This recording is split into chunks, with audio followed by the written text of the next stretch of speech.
네, 안녕하십니까. 청년 한민우. 네. 청년 이제 몇 살까지 청년 하실 거예요? 글쎄요. 썼나만. 저희 자체적으로도 저희 단체 저번에도 한번 저희 단체들을 보셨겠지만은 자체적으로도 이 내부적인 고민이 많습니다. 왜냐면은 굉장히 젊은 40대가 많고 심지어는 뭐 젊은 40대들이 굉장히 많기 때문에 그래갖고 우리가 과연 청년을 몇 살까지로 해야 되느냐 근데 그런 고민을 하고 있죠. 지금 뭐 80 노인분들이 모인데 60살 분이 계시면 네. 너 청년이야. 그러지 않겠어요? 네? 아, 상대적인 거다. 그러니까 청년은 상대적이고 나도 이제 지금 아직도 청춘이다 생각을 하고 살려고 지금 그래서 생각하고 있어요. 근데 아까 우리 일부에서 어제 공무원 이야기 했잖아요. 공무원. 예. 요즘 공무원 참 쉽게 되는 법이 있잖아요. 아, 그죠. 국가 공무원이 41대 1인데 6급 되거나 7급 되는 거는 그냥 여행만 한 번 가면 돼. 예? 아주 무슨 스위스나 네. 뭐 저기 러시아에서 뭐 따뜻한 안 그러면 미국에서의 그 순간을 좀 생각을 하라 하면 네. 그렇게 되는데 이번에 김기식 금융감독원장 이 방송이 나갈 때까지 하고 있으면 사람도 아닌데 네. 그 양반은 그래도 얼굴을 보면 굉장히 어떻게 딱 느껴져요? 그 양반 관상이. 저는 저는 인생을 오래 살지는 않았지만은 그래도 사람은 많이 만나봤다고 생각을 하는데 기본적으로 그런 사람들은 이제 사기에 좀 능할 것 같아요. 쉽게 얘기해서 블러핑에 능하고 사기에 능하고 부풀리기 뭐 이런 거에 능할 것 같은 그런 관상이죠. 저는 그렇게 봅니다. 나는 어디 가서 저기 혼밥 할 때 네. 앞에 그런 사람이 앉아서 밥 먹고 있으면 네. 일어나가지고 댁에 가서 이렇게 안 보고 먹겠어. 네. 밥맛 떨어지는 부분이라고. 그건 내 주관이니까. 아, 그런 식으로 표현하신다면은 그런 거죠. 예를 들어서 원가 1,000원에 들여왔으면서 한 10,000원에 팔면서 아우 남는 것도 없어. 뭐 이런 얘기하는 그런 부류다. 뭐 어려운가요? 설명해. 나는 조금 공연이 네. 아무 미운 것도 없는데 네. 그냥 좀 매를 부르는 타입이다 이렇게 이야기하고 싶은데 문제는 네. 뭔가 하면 그런 것도 좋아요. 사람이 관상을 극복하고 잘 될 수도 있는데 네, 그쵸. 굳이 저렇게 입으로는 참여연대 이러면 네. 우리가 이제 사회운동을 할 때 처음에는 경실련이 거의 다 지배를 하고 있었어요. 예, 맞습니다. 90년대. 그러니까 경실련이 보면 80년대 후반쯤에, 중후반쯤에 만들어져가 90년대 중반은 경실련이 거의 지배를 하다가 네. 그 이후에 경실련이 위기가 좀 오고 이제 박원순 시장 등이 모여서 참여연대를 만들었잖아요. 네. 그래서 청와대에 지금 뭡니까, 이 장하성이 또 거기 출신이고, 지금 공정거래위원장 김상조도 거기 출신이고, 뭐 이런, 지금 뭐, 거기 출신들이 지금 이 정권에 뭐 밑에 행정관 뭐 이런 사람들로 굉장히 많이 깔려 있는데, 그래서 이 정권이 경제의 감독과 감시를 거기에 다 맡겼는데, 자, 경제를 감독하기 전에 자기 감독을 잘 해야 되지 않습니까? 예, 맞습니다. 자, 그런데 공무원이 6급이 되려면 난 옛날엔 잘 몰랐어요. 야, 요즘 청년들을 보니까 공무원 6급이 얼마나 높은 자리인가. 아니, 말도 안 되게 높은 자리죠. 공무원 6급은요, 그냥 일반직 공무원들도 사실은 6급까지는 그냥 기본적으로 뭐 어느 정도 올라갈 수는 있지만 6급 되기도 사실 7급에서 6급 되기도 되게 힘듭니다. 예. 왜냐면은 여러분들 그 경찰로 치면은 경찰의 경위가 예, 경위가 7급이지. 7급이니까 6급 올라가는 거 굉장히 힘듭니다, 의외로. 그렇죠. 뉴스에서 저희가 뭐 보통 보면은 1급부터 한 3, 4급 정도까지 보다 보니까는 공무원 1급에서 한 4급까지가 뭐 별거 아닌 것처럼 이렇게 친숙하게 느껴질 뿐이지 현실에서는 6급 되기도 굉장히 우리가 힘든 옛날에 거죠. 보면 무슨 뭐 구청이나 네. 동사무소는 좀 뭐 별로 없다. 구청이나 중앙부서나 이런 데 가면 내가 그때 참 그분들을 좀 우습게 봤던 걸 반성을 하는데 네. 김주사님, 김주사, 뭐 이주사, 박주사 네. 사람 앞에 뭔 주사냐 무슨 네. 뭐 바늘도 아니고 주사. 네. 근데 그 주사가 이 공무원의 이 직급 중에서 네. 6급을 주사라고 6급을. 네. 예? 그러니까 우리는 그때 주사라고 그러면 뭐, 좀 넓은 수 없는 부위다. 이런 생각했는데, 요즘 생각해보면 굉장히 높은 하늘 거죠. 같은 분이 주사요. 네. 그러니까 안희정 씨 주사, 안희정 지사 네. 폭로한 사람은 주사고, 네. 김주사야, 김주사. 네. 청와대를 장악한 건 주사파고. 주사하고, 주사하고. 그 다음에 이번에 저기 누구야, 김기식? 을 네. 따라서 유럽과 미국을 갔다 온 사람은 주사보. 주사보. 7급은 주사보. 네, 맞습니다. 그러니까 그냥 인턴 하다가 이 국회 가서 인턴하면 얼마 주는 줄 알아요? 굉장히 적게 받는 걸로 세전 알고 있는데. 100만 원이요. 국회의원이 원래 정식으로 뭐 4급, 5급, 뭐 6, 7, 뭐 8, 9 해서 7명을 자기 보좌관으로 할 수 있게 돼. 그것도 많이 늘어난 거야, 옛날보다는. 거기다 인턴 2명. 그런데 거기에다가 최대 인턴을 2명을 더 두게 돼 있어요. 그래서 아마 지 주변에 이 아는 사람들, 뭐 자식들 잠깐 경력 쌓게 해주려고 또 법을 그리 만들었는지 그렇게 해놨는데, 그래서 인턴은 세금 내기 전에 100만 원이요. 네. 그러면 맥도날드 가서 알바하는 것보다 더 못하지. 그쵸. 돈으로만 보면. 그쵸. 그런데 뭐 너무 EU에 대외경제정책연구소 유럽 출장소를 여는데 그 일을 인턴한테 맡기고, 그리고 그 인턴을 데리고 네. 9박 10일간 여행을 가고, 갔다 오자마자 9급이 되고, 좀 있다가 7급이 7급이 되고, 되고. 그리고 이제 또 은행이나 정책부장. 은행이나 그 무슨 재벌 회사들한테 자기가 국회의원을 할 때 연구소를 하나 만들어가. 다른 국회의원 20명 끼워가. 더 미래연구소라고. 네. 여기에 워크샵 과정 같은 걸 아카데미를 하니까 다 등록해서 들어라 해가. 안 들으면 또 수시되니까 가서 또 대관 직원들이 전부 회사 돈으로 등록하지 지 돈 내나. 그래갖고 평균 한 뭐 500만 원 안팎씩 받아서 임명당 수십 명씩 그렇게 1기, 2기, 3기 했다잖아. 네. 그래서 거기에 또 직원으로 있다잖아, 지금. 그러면 김기식한테는 좀 잘 보이는 공무원이나 네. 후에 사회생활 하기가 굉장히 편해지는 거 아니야? 그쵸. 그래서 요즘 7급, 6급 되기가 참 쉬운 거. 여행 갔다 오면 되고. 응? 안 그러면 여행 가주기로 하고 되는 거야? 참, 어떻게 보면은 청년들이 들었을 때는 굉장히 자괴감이 많이 드는. 청년들이 한민우 청년만 자괴감이 들지 그런 네. 걸 보고 또 욕하는 청년은 별로 없더라고. 저희 대한민청 회원들은 또 다 자괴감 느끼고 있습니다. 보면서 그 의사표현이나 이런 부분에 있어서 대놓고를 못하는 거예요. 그러니까 또 그런 부분들도 있습니다. 저희 회원들도 그런데 의사표현을 하고 싶어요. 하고 싶은데 예를 들어서 저희 회원들 중에서도 뭐 공무원이 꾸민 사람들도 있을 거고, 뭐 언론에 노출이 되면 안 되는 사람들도 있을 거 아니겠습니까? 취업을 위해서라면. 그런 상황. 취업을 못하면 인터넷에 댓글도 못 다는 거예요? 아니요. 그럼 인터넷에 지금 댓글 몇천 개씩 다는 사람들은 다 취업한 사람이거나 네. 먹고 사는데 지장 없는 사람들만 다는 거예요? 아니요. 그런 것보다는 면접이나 이런 거를 봤을 때 혹시라도 불이익을 받게 될까봐 그래서 의사표현을 못하는 청년들도 굉장히 많습니다. 청년들이 꼭 관심 없어서라기보단. 그러니까는 그런 부분은 좀 고려를 해야 되지 않을까. 아니 이거는 미투하고는 별개로 네. 예를 들어서 그 미투에 대한 진실은 그 여성에 대한 진실은 폄하해서는 안 되지요. 네. 자기가 그랬다면 그건 가려봐야 되는 거야. 네. 우리가 뭐 이 사람이 미투 했다고 해서 당신 말이 100% 다 맞네 이럴 필요도 없는 거고 법적으로 가려보고 난 다음에 그때까지는 입을 다무는 게 좋지. 그 미투하고 관계없이 저렇게 쉽게 무슨 뭐 정치인의 옆에 빠돌이 모임에 가서 있다가 갑자기 6급이 된다든가 또 갑자기 무슨 7급이 된다든가 이렇게 되는 부분에 있어서 그 부분은 이거는 분명하게 매우 불공정한 일들이 진행되고 있다는 거 아니에요. 네. 그죠?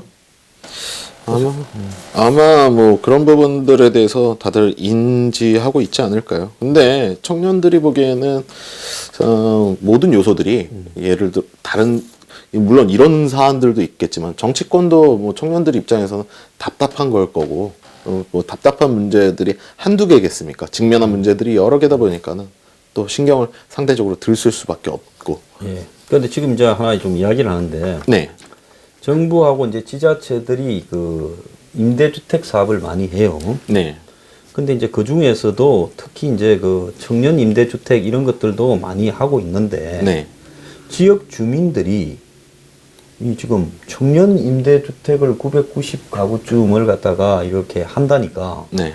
동네 주민들이 집값 떨어진다고 청년 임대주택을 반대한다고 집회에 나섰다는 거예요. 네. 소위 이제 님비 현상이라고 해갖고 지역 이기주의 현상이 발생되고 있고 그게 지금 그 서울 강동구 성내동과 지금 이 동네죠? 예, 당산동도 있네. 네, 이 동네 당산동입니다.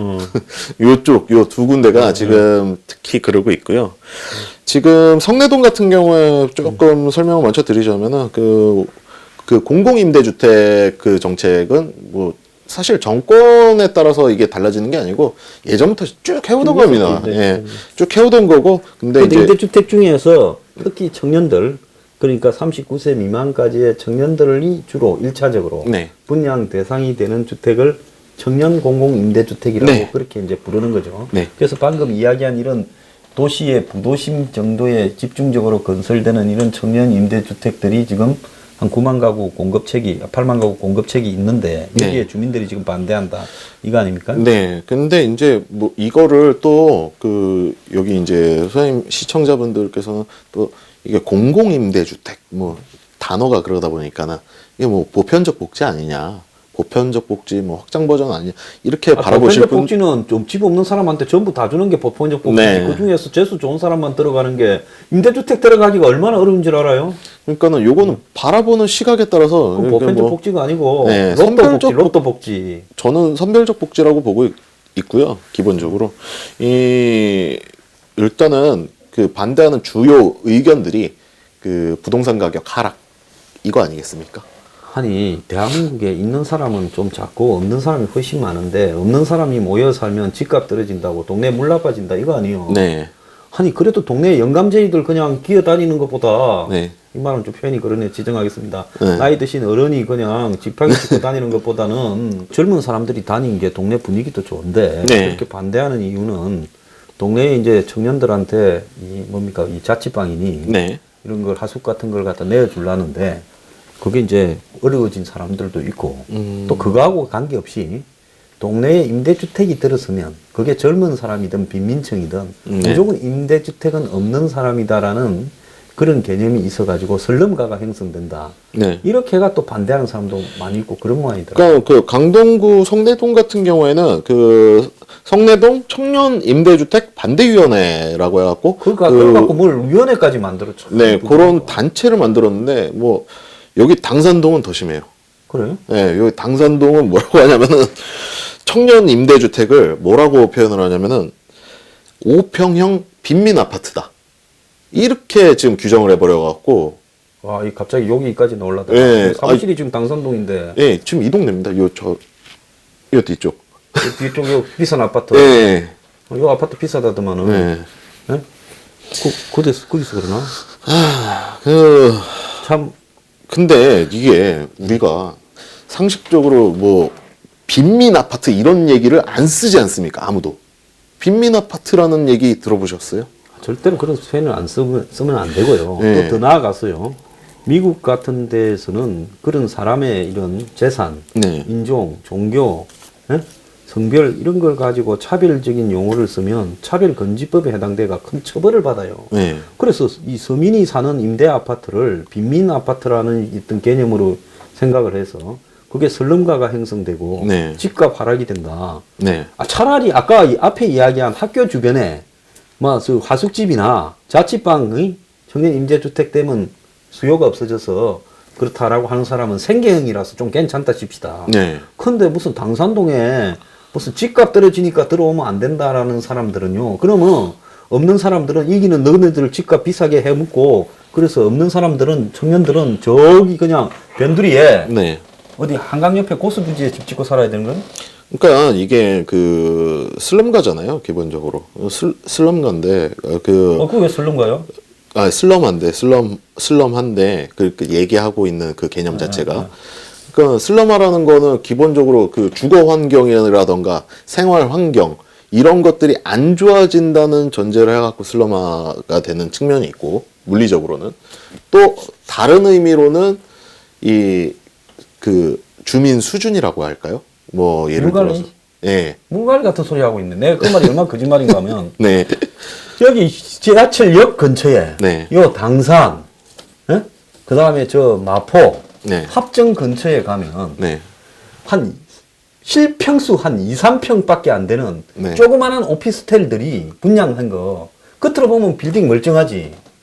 안에 들어가서 보면 몸 하나 뉘면 딱 될 정도로 그야말로 고시원 크기밖에 안 되는 수많은 오피스텔들이 수두룩해. 네. 그러면 민간이 지어서 파는데 거기 사는 사람들은 슬럼화하고 관계없고 정부에서 공공으로 지어서 그렇게 하는 거는 슬럼화 된다고 반대하는 그게 본질하고 전혀 상관없는 네. 이야기예요. 그러잖아요. 이거 오피스텔 많은 동네를 보고 슬럼화 됐다라고 이야기하는 사람 봤어요? 아유, 못 새로 지은 봤죠. 오피스텔? 네. 오히려 오피스텔이 막 들어섰고 젊은 사람들 다니고 하면 동네에 가게도 많이 들어서고 네. 좋다고 하지. 그런 건 아무 문제가 되지 않고 국가가 공급하는 임대주택만 슬럼화를 청년 임대주택만 슬럼화 된다고 이야기하는 사람들 그거 완전 도둑놈들 아니요. 뭐 제가 지금 얘기해야 될 거를 다 저보다 더 열을 해주셔갖고. 갑자기 열이 나서. 네. 아니 제가 이렇게 하려고 했거든요. 아니 어떻게 토시 하나 안 틀려갖고. 예. 지금 굉장히 당황했는데 일단 일단 이거 저기 국가적으로 네. 이런 공공의 목적에 할 때는 네. 외국에는 항상 있는 사람과 없는 사람을 섞어서 살게 합니다. 네. 그렇게 해서 옛날부터 있는 전통적인 부자 동네나 이런 데는 수용할 비용이 안 되기 때문에 못하지만은 네. 공공적인 목적으로 토지를 수용해야 될 필요가 있을 때는 항상 없는 사람을 거기 살게 만들어요. 그래서 내가 한국에서 유일하게 주장했던 게 뭔가 하면 저기 삼성동 네. 지금 현대차가 사들인 그 부지 있잖아요. 한전 부지. 예. 감정원 부지를 저걸 저기 공공임대주택으로 정부가 팔지 말고 거기에 공공임대주택 지어라고 내가 블로그에 글도 몇 번 썼던 사람이에요. 왜? 그게 그 옆에 무슨 절이오 그 옆에 절 하나 있잖아. 삼성동에. 봉은사? 봉은사. 사촌이야. 네. 옛날에 이 강남 개발할 때 얼마 주고 산 줄 89원에 산 거야. 89원에 네. 서울시가 그 땅을 강제로 수용을 해서 그렇게 이 도시계획 따라서 분양을 한 지역이 거기요. 그래서 공공시설이 들어왔다고. 네. 그럼 정부는 그걸 89원에 빼들다시피 해가지고 봉원사 사촌을 가져놓고는 그걸 지금 평당 매덕에 팔아가지고 거기서 10조를 조성하는 게 그게 맞냐는 거지. 그러니까 그건 다시 돌려주는 차원에서 공공임대주택을 짓는 게 맞았다. 내가 뭐 그러거나 말거나 나는 힘이 없으니까 내 말 아무도 안 듣지만. 제가 봤을 때는 이분들이 사실은 그렇지 않습니까? 아무리 뭐 저는 뭐 청년단체라서 얘기하는 것도 청년단체 대표라서 얘기하는 것도 있겠지만은 이분들이 아마 뭐 보통 이런 거를 반대하는 주장의 논지 중에 하나가 이 조망권 훼손 뭐 그런 것들 아니겠습니까? 슬럼화 그리고 교육 정책이나 뭐 문화 정책 뭐 문화 수준 이런 것들의 차이 뭐 이런 것들을 예시로 드는데 지금과 같은 분위기에서 지금 뭐 정부는 부동산 규제하겠다고 하고 있고 그리고 청년의 뭐 일자리 문제라던가 저출산 문제 이런 것들이 복합적으로 이렇게 그 안 좋은 상황인데도 불구하고 청년 임대주택에 대해서 반대를 한다. 뭐 이렇게 하면은요 이분들 같은 경우는 명분이 진짜 없거든요. 어떤 명분이 있겠습니까? 솔직히 얘기해서. 소장님 말씀하신 것대로 지금 완전히 빈민들은 빈민촌에 모여 살아라 뭐 이렇게 얘기하는 거나 진배가 없는데 이렇게 됐을 때는 제가 봤을 때는요 이거 절대 지지를 못 받고 아마 여러 또 다른 반대에 부딪힐 수가 있을 것 같아요.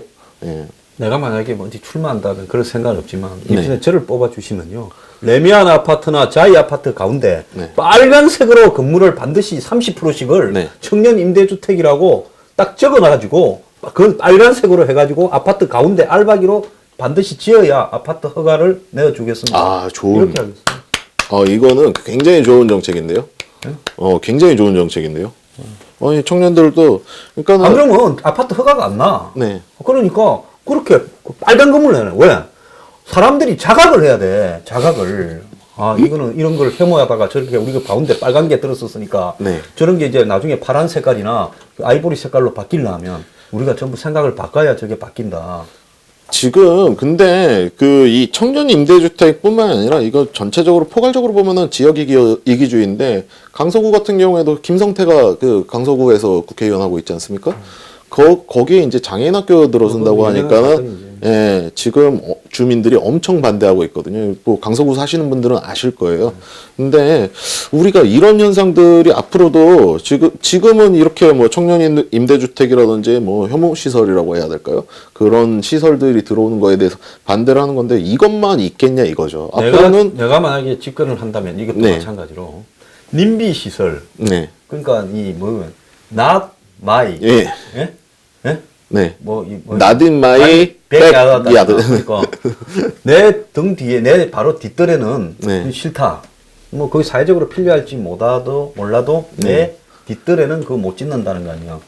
그러니까 이 님비 현상의 지수를 정부가 책정하게 해가지고 네. 님비 현상의 지수가 50이 딱 넘어가면 네. 뭐 주민들이 데모하는데 100명 이상이 나와서 절대로 못 짓는다고 플래카드를 건다 이러면 그때부터는 정부가 강제 집행력을 행사해서 100% 거기 그냥 강제로 지어버려요. 그래서 초반에 좋게 이야기를 해서 서로 원만하게 매듭 짓게 해야지. 네. 주민들이 이제 그런 이 지역 이기주의, 재산 이기주의 때문에 몰려 나와서 집단적으로 야성을 드러내면 그냥 그 야성이라고 봐요. 네. 예? 아니 자기 자식이 결혼해서 애를 낳았는데 장애아가 안 되라는 보장 없는 거예요. 네, 그 그렇죠. 일정하게 나오는 부분이기 때문에. 근데 그걸 가지고 여기에는 못 짓는다, 집값 떨어진다면 그게 사람 새끼들이에요. 그러니까 사람 새끼가 아닌 자들이 떠드는 부분에서는 국가가 무조건 강제력을 집행해버려야 된다는 거예요. 그런 부분에 있어서 대환이 도출이 이렇게 해서는 안 돼요. 그래서 그런 걸 갖다가 우리 사회가요, 허용을 안 해야 돼. 절대로 그런 부분에 용납을 하거나 근데 저는 한마디로 이렇게 지금 동그랗게 가면 안 돼. 이 반대하시는 분들한테 조금 얘기하고 싶은 거는요. 기본적으로 결국에 뭐 부동산 가격 하락이라던가 임대 수입 감소를 얘기하고 있는데 여러분들이 그렇게 청년들의 어떤 생활이나 이런 것들에 동의를 못 해줄 수. 지금 청년 인구는 계속 감소하고 있지 않습니까? 어차피 임대 수입은 감소하게끔 돼 있습니다. 그리고 뿐만이 아니고 부동산 가격 하락도 수요가 있어야지 뭐 부동산 가격이 유지되는 거 아닙니까? 그게 시장 논리고. 근데 계속 그런 식으로 뭐 마치 단기적으로 그냥 뭐 혐오 시설을 보듯이 청년들을 바라본다. 저는 그 과연 이분들이 얼만큼 그렇게 해서 얼마의 수익을 더 잘 보존하실지는 모르겠지만요. 그렇게 산다고 해도 장기적으로 봤을 때는 여러분들한테 분명히 손해가 갈 거라는 거. 그렇기 때문에 그런 측면들을 생각해 보시면은요. 이런 걸 반대하는 게 참 명분 없는 행동 아닐까 합니다. 저는 말로 온 김에 네. 동네에서 주민들 중에 전부가 이런 쪽에 이심전심으로 공감해가 그런다고는 안 봐요. 네. 대략에 보면 동네에서 빨빨 그리고 돌아다니는 삽살이 같은 분들이 있어요. 네? 네, 그쵸. 네, 발발이. 네. 옛날에 발발이를 왜 발발이라는 거 하면 잡종개인데 네. 키가 작아가지고 하루 종일 동네 골목마다 다 돌아다니잖아. 별 할 일도 없이. 그쵸. 그래서 발발이라고 하는 거예요. 그 뭐 강남 8학군에 있는 돼지 엄마 같은 개념 아니겠습니까? 네, 그래서 좌우간 이 발발이가 같은 네. 사람들이 동네 다니면서 동네에 무슨 이 관변 단체 무슨 직위 하나 맡고 네. 최대의 꿈이 무슨 구의원이나 한번 나가 볼까 하고 네. 또 정치꾼들 무슨 사무실에 들락날락거리고 요런 사람들이 무슨 이렇게 뭉쳐가지고 그런 것들을 갖다가 만들어가지고 조작하면서 퍼뜨리면 네. 다수의 사람들이 그게 맞는가 싶어서 이렇게 소극적으로 동조를 해주기 때문에 이런 현상이 나는데요. 제 방송 들으시는 분들 중에요. 그런 행동들이 정말로 이 민주주의 사회에서 시민으로서 얼마나 부끄러운가에 대해서 좀 고민을 하고 사셔야 된다는 걸 하고요. 누가 그런 주장을 하면요. 그 자리에서 서명 받으러 오면 찢어버리고요. 똑바로 살아라고 욕을 해줘야 됩니다. 외국 영화에 보면 그런 사람들이 있어서 외국에서는 이런 무지한 행태들에 대해서 주민들이 집단적으로 이렇게 같이 안 하는 겁니다. 미국에서는 만약에 이런 짓거리를 한다면요. 건전한 시민들이 다 몰려 들어가지고요. 네. 그렇게 하는 사람들을 갖다가 비난해서 살지를 못하게 만들어버려요. 지금 문재인 정부에서도 적극적으로 나설 수가 있는데도 불구하고 나서지 않는 이유는 결국에는 표 아니겠습니까? 지방선거를 염두에 두고 뭐 다음번 총선을 염두에 두고 다음번 표인데 그 문재인 정부에서는 이런 식으로 대답했다고 하더라고요. 우리가 강제할 수 있는 방법은 없다. 강제할 수 있는 방법이 왜 없습니까? 단적으로 본다고 하더라도 물론 집회하는 것 자체만으로는 강제할 수는 없겠지만은 예를 들어서 지금 이런 식으로 청년 임대주택 사업을 추진하고 행정적으로 실행을 하려고 하는데 방해를 한다면 그건 누가 보더라도 공무집행 방해에 해당이 되는데요. 그렇기 때문에 또 저희 같은 청년단체나 이런 단체들이 조금 의사표현을 좀 더 하고 그리고 이 기성세대들의 관심 그리고 치열한 토론 이런 것들도 다 이게 복합적으로 유사한 게요. 정권마다 이루어져야 있어요. 박근혜 정권 때는 행복주택이라고 해가지고 네. 신혼부부나 젊은 사람들을 네. 이렇게 기차, 철도 부지 등에 유수지 부지 등에 집을 지어서 살게 해주겠다 했는데 지역 주민들이 이 똑같은 논리로 반대를 하니까 한두 개 지었고 난 다음에는 다 그냥 정권 끝나버렸어요. 지금 문재인 정권도 100만 호를 짓겠다고 청년들한테 뻥을 쳐놓고는 이제 이거 지금 벌써 1년 갔어. 또 주민들 데모 더 하면 2년 가. 네. 그리고 3년 차쯤 가면 이제 짓지 마라. 우리 정권 끝나간다. 왜 짓냐. 이제 이러면서 끝나는 게 이런 사업이에요. 그렇기 때문에 정말로 할 의사가 있다 하면 지금 공권력을 발휘해서 밀어붙여서 올해부터 건물을 짓든가. 그치, 그렇게 하지 않고 지역 주민과 원만한 해결을 이야기하면 이건 할 생각이 없다라는 거예요. 저는 좀 부추겨 보려고요. 저희 단체랑. 너무 짜고 치는 것 같이 막 계속 이러니까는 정부에서도 손댈 수가 없다. 뭐 이러고 주민들은 이렇게 반대하고 있고 그거에 또 그러니까 저는 되게 기분 나쁜 게 뭐냐면 아까 슬럼화라고 얘기를 했는데 아직 이사 오지 않은 사람한테 대해서 이 사람은 나쁜 사람일 것이다. 이 사람은 교육 수준이 떨어질 사람이다. 이렇게 얘기하는 거나 마찬가지니까 아직 이사를 와보지도 않은 사람들인데 아직 들어와보지도 않은 청년들인데 그냥 그런 식으로 치부된다는 거 그거 굉장히 기분 나쁜 일이거든요. 그 5평짜리를 1억 5천 이렇게 분양한 사람들 실평수. 네. 그래갖고 몇 채씩이 건물이 한두 개가 아니고 보통 한 막 대여섯 채씩 몰려있는 그런 동네를 슬럼화되었다고는 아무도 이야기하지 않으면서 왜 공공임대주택만 슬럼화라 그래요? 그 그러니까요. 차이는 뭔가 하면 임대료가 싸냐 비싸냐 차이밖에 없는 건데. 그렇죠. 엄청 안타까운 2018년을 우리는 살아가고 있는 것 같아요. 이제 저기 청년 모임에서 한번 예, 저희 반대할 때 플래카드 한번 들고 가요. 예, 저희 지금 준비하고 있습니다. 부끄러운 줄 알아라. 그럴 때는 플래카드의 제목이 네. 부끄러운 줄을 아세요라고 딱 해야 돼. 응? 그렇게 해가지고 가서 한번 주민들 앞에 그 추진위원회 네. 청년 임대주택 반대 네. 추진위원회 세상에 살다 별 추진위원회를 따고. 근데 이게 오늘 조금 얘기해봤는데요. 저희 단체 친구들하고 오늘 조금 얘기해봤는데 뉴스가 나온 지가 얼마 안 됐어요. 근데 이것도 공감을 못하는 기성세대들이 좀 있더라고요. 이 문제마저도. 왜 너네가 그러니까 부동산의 근본적인 접근 방식이나 이런 것들이 청년들이 한 30살쯤 되면은 집을 살 수 있다고 생각하시는 분들도 있는 것 같아요. 그럼 저기 부모를 잘 만난 인간들이나 하겠지. 네. 꿈깨라고요. 네. 치열한 토론 이후에 저희 대한민청도 이 문제 해결에 앞장서도록 하겠습니다. 토론만 하지 말고 빨리 행동에 옮기세요. 네, 알겠습니다. 감사합니다.